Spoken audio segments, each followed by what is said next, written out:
So today we are happy to announce that we are going to kick off a partnership with Sierra Space and to work with them to foster a continuation from our graduates at a Broomfield campus right here in Colorado.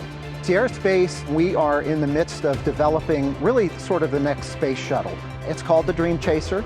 We're standing in front of the first Dream Chaser to be in production that is intended to go to space on the top of a rocket, join with the International Space Station, deliver cargo, and then come back and land on a runway.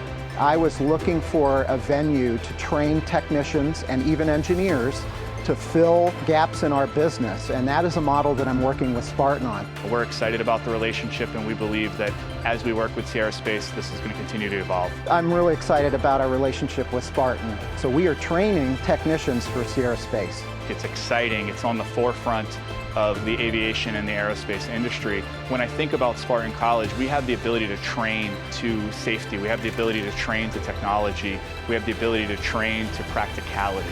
For our technicians and our graduates, that's really going to help us drive opportunity. We are going to change history. Working for a company like Sierra Space that is going to the boundaries of what we know and beyond is the most exciting thing for somebody to do.